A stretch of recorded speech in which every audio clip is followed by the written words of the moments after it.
Hey, welcome back to the Stage Your Boss channel. I am so excited to invite this woman on to our client spotlight interview. Julie Ann Robertson is the founder of Epic Property Staging based in Northern Ireland. But that is not the only company that she's the founder of. She's also the founder of Epic Events. And that really is where Julianne's business began, as an events company, and she's now added home staging as an additional service. Her events business turns over $500,000 per year, and even though she's achieving those insane numbers, she is so ambitious that she actually wanted to add another arm to her company, and that is the staging side. Now, running her events company, her team, her outfit lends very well to also launching a home staging arm. And since launching that, it has just taken off unbelievably. She's going to share with you her story about how events and staging are similar, some of the differences, and also that mindset from going from seasoned business owner to a newbie again. And I can totally relate with that, having owned a home staging company and still running that to this day. And then launching another business, my coaching business, Stage Your Boss. And it was like going from being a 7-figure business owner to a complete new business owner all over again, because it's a totally different strategy. So we resonate a lot on that. She has got an incredible story, an incredible heart. Julianne is part of our Staging Business Secrets program, our mastermind, and now our inner circle. So I can't wait to introduce you to her, chat with her. This is a great interview, so enjoy. Welcome to the call. How are you today? Very well. Thanks for having me. That's like a pep talk, listening to that.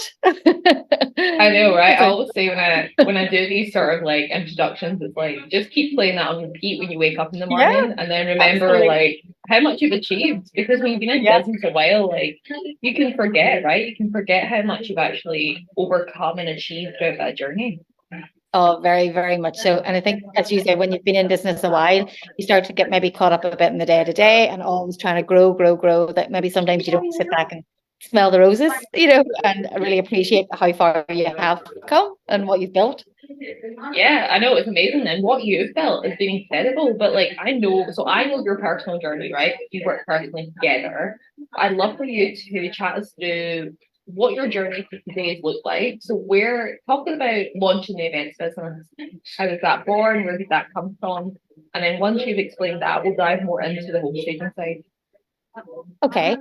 So yeah, I mean, so I'm based over here in Northern Ireland. I was always a really creative person at school, but I'm of that generation, without giving away my age, where it was very much if you were good at school and you got good grades, you kind of went and did a very limited number of courses at uni. So off I went to my merry way to study law at Queen's University, and had probably no intentions ever of becoming a solicitor or barrister or whatever, but had an interest in property. My dad was involved in that at the time. My mum and dad are both teachers, but he'd taken some time out to develop that end of things.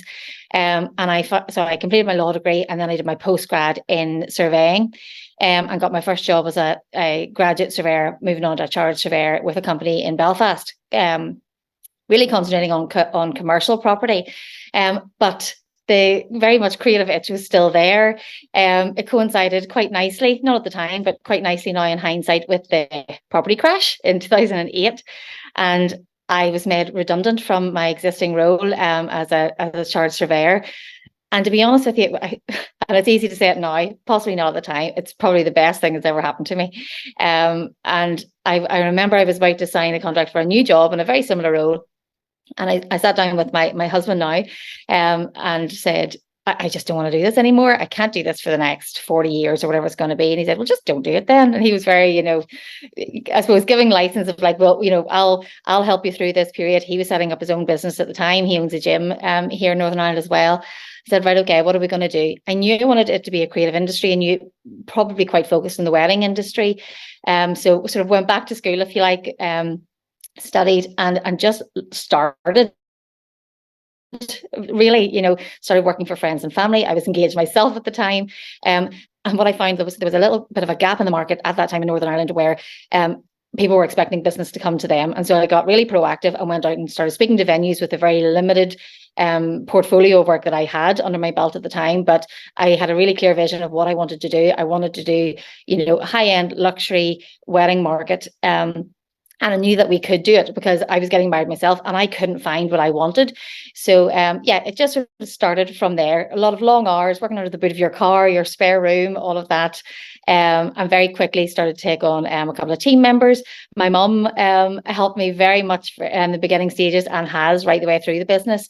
But yeah, I suppose I've just scaled it. We have been in business now for about 13 years.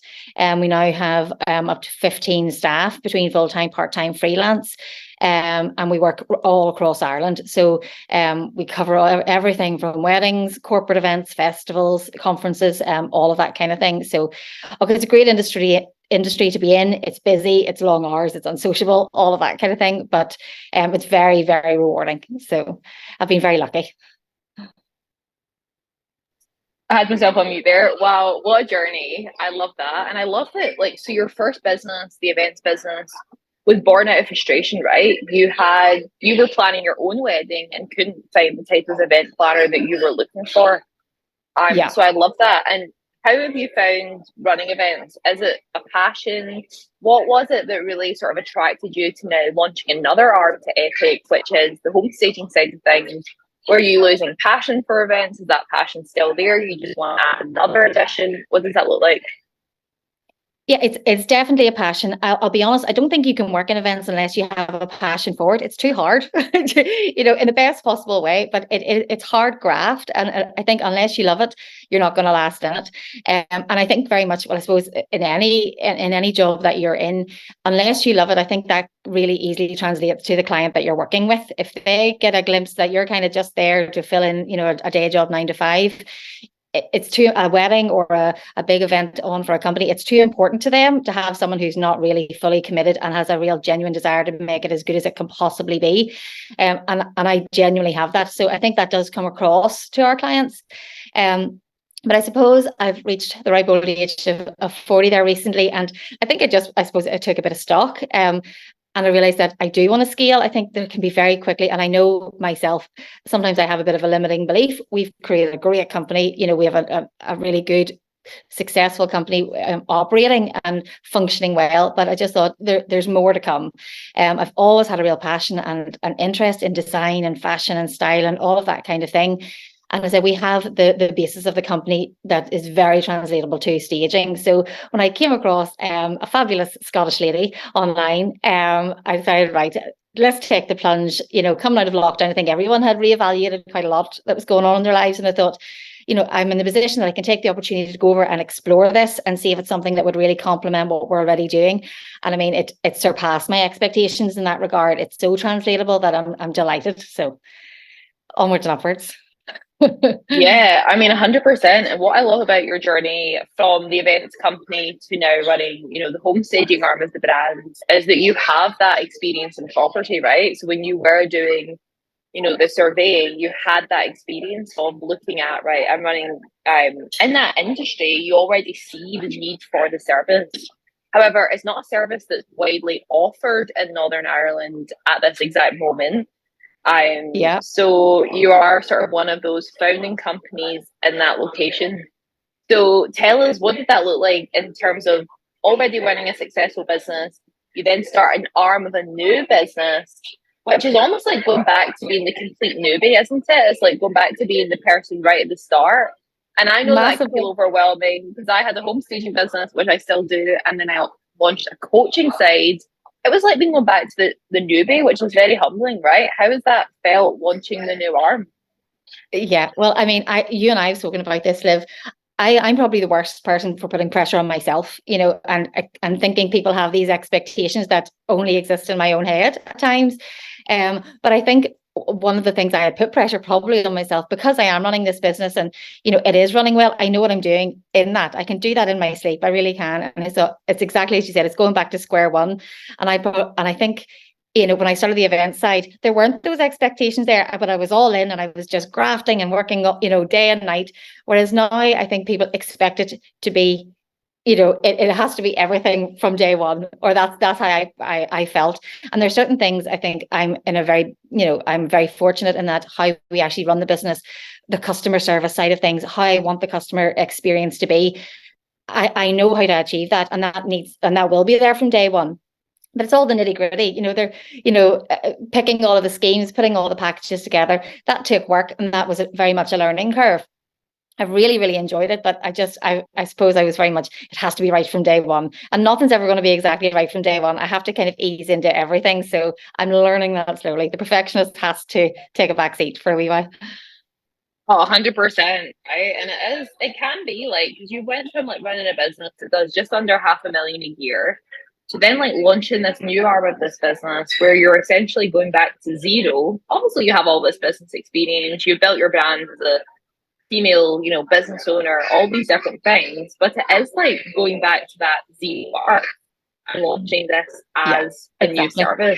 service, which is really, really challenging. And I think for people that it's almost harder to go back to square one than it is to start and you have nothing, because as you said, you've got that perfectionism. You're a lot harder on yourself now. You're trying to Yeah. achieve certain things. So I am totally with you on that.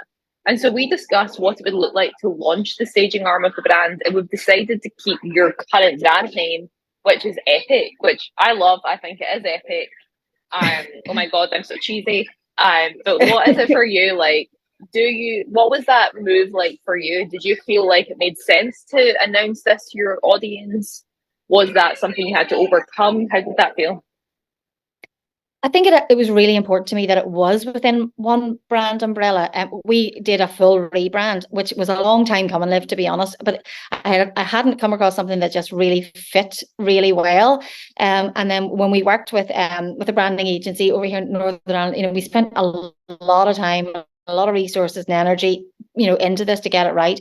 And when Epic came up, there's just something clicked. We were EP design recently. I was quite keen to kind of bring that along in the journey. We built up a really, a really good following and really loyal following.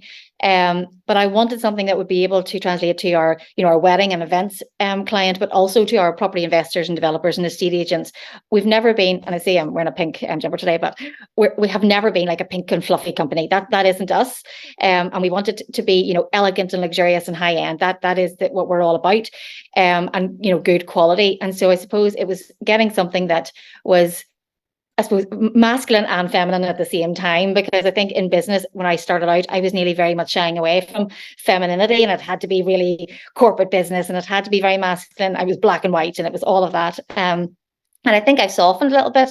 I don't know whether it's just I've taken the pressure of that off a little bit and said, we're here at the table and we're here to stay, and I don't have this worry about having kids in the background of a conference call or whatever it's going to be, little things like that. So to me, I wanted something that could scale both businesses and leave an opportunity and room that if we want to develop into other areas as well, there was still room to do that within the Epic identity that there wasn't in our previous brand message. Yeah, I love that. And I think as well, you mentioned there about kids in the background, the conference calls, and it's just kind of like regular life, right? How have you found, because I know you've got three, young kids, how have you Yeah. found like being the CEO, but also being the mom? Like, how have you managed that sort of balance? Badly. Full transparency. That wasn't the good answer.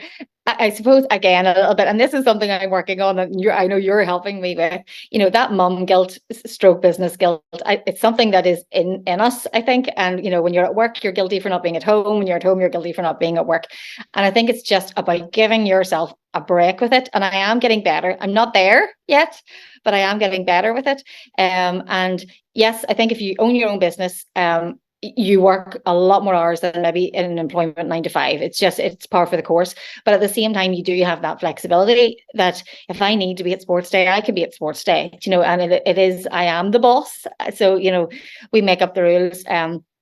But at the end of the day, I'm doing the best that I can. And I think it's just taking the pressure off again, be the best mom I can, be the best person at work that I can. And whatever else goes on in between is kind of out of my control.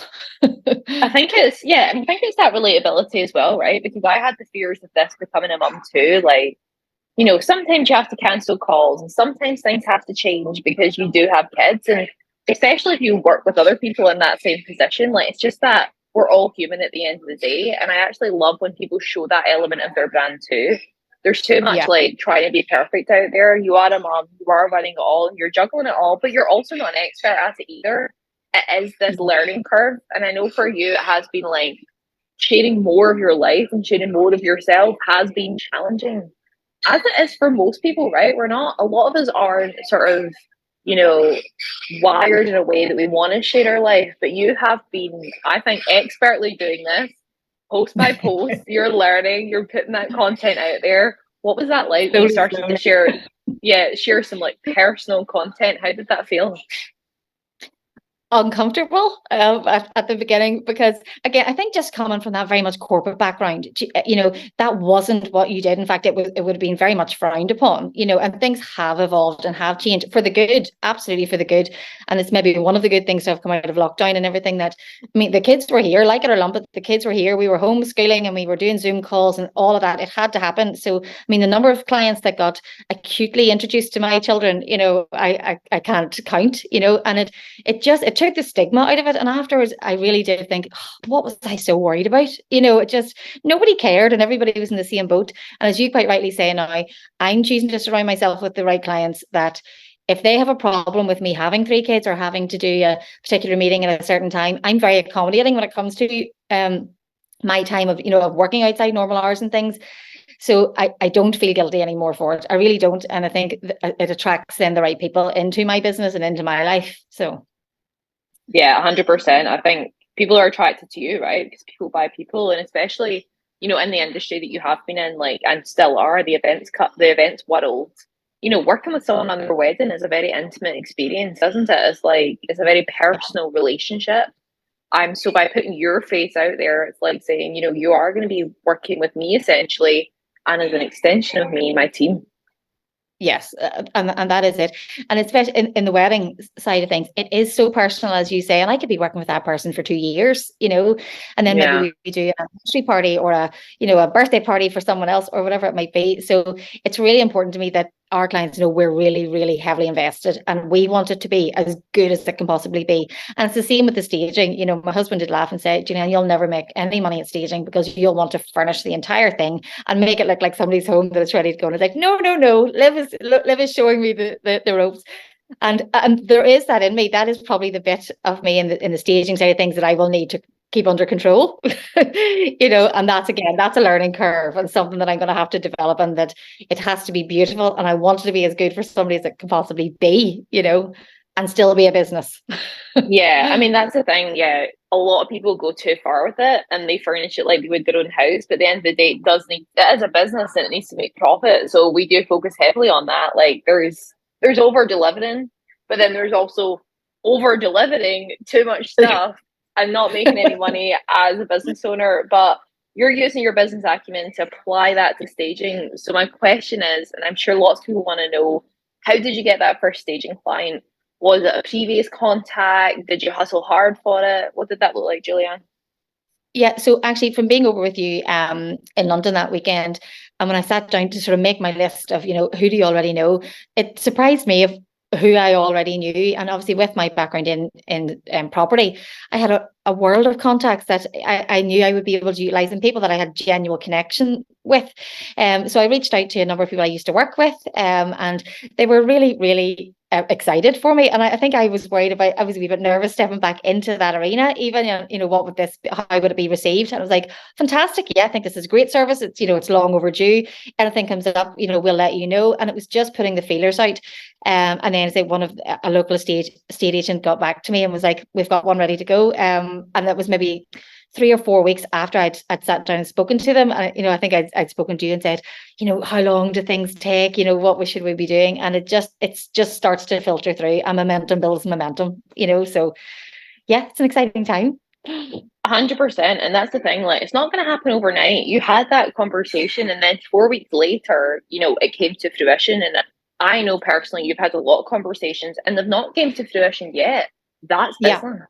It's not that the minute you speak to someone, they're going to go, oh yeah, I've got 10 properties. But if you're on their mind, if you're posting consistently on social media, you're there, that person is going to start to bring up opportunities to you. And some relationships won't, right? Some relationships, you'll have the coffee, you'll have the lunch, and nothing will actually happen from it. but at least you're putting out all the action possible.